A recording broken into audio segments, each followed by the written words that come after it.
So where do you see folk music going? I mean, you got to keep creating, and it's telling those stories of the day. I guess when a big thing like a pandemic happens, it inspires songwriting in a way that it's true to the time.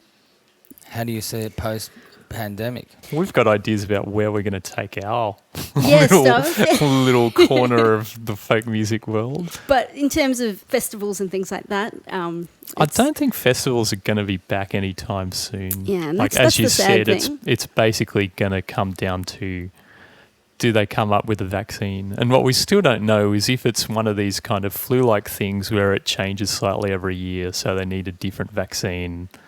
And in that case, we might never see a festival the same way again. I mean, it's hard to imagine, but that could who knows? be the case. I'm loving that there's ideas all around the world coming out, like drive-up, drive-in kind of gig kind of gigs. idea. Yeah, so they basically just took a drive-in theatre, put a band where the screen is, and they did this gig while everyone sat in their cars, safely sanitising away and watching this band. I'll be like, everybody horn on three. Yeah, go. 1, 2, 3. 1, 2, 3. We will rock you. Yeah. That's it. Something like that. Well, those Northern Europeans always come up with the best ideas, right? Yeah, it. You got to hand it to them. Yeah. So, Danishes. Sarah, what happens to people who go through the VCA and VCAS en route to becoming an orchestra player, and where do they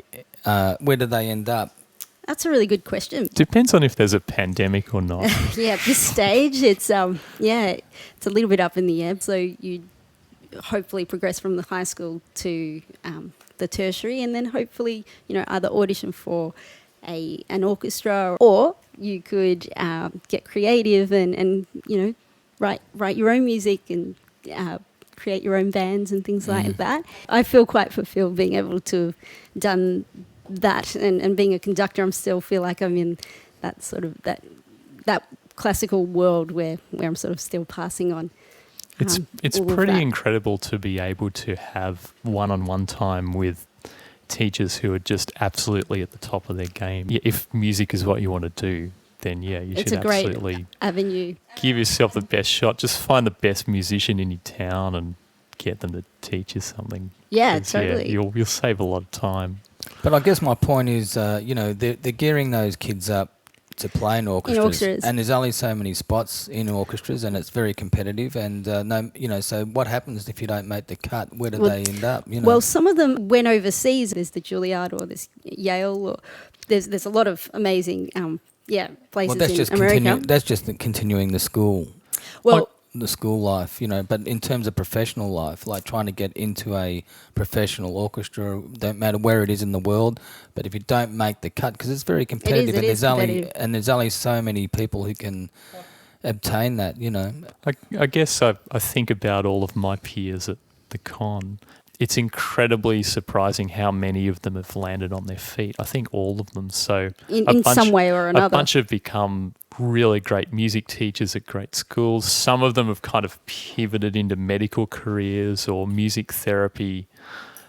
There's a lot of avenues for anyone in the arts, because they start getting really creative, going in amazing directions. I guess just because all the skills that music teaches you in terms of resilience and problem solving and just all of this great brain expanding stuff, it makes it incredibly easy after you've studied music at a high level to go and pivot into something that's equally advanced.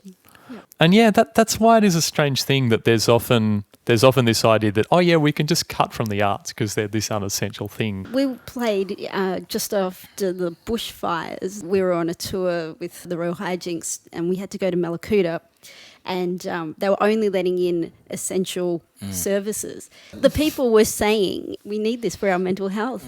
And after we did the show for them, we just got so many people coming up. This was about a month after the fires. And they were saying, this is honestly the first time I've smiled happiness and again. Felt any joy. And these people have lost their houses since the fires happened.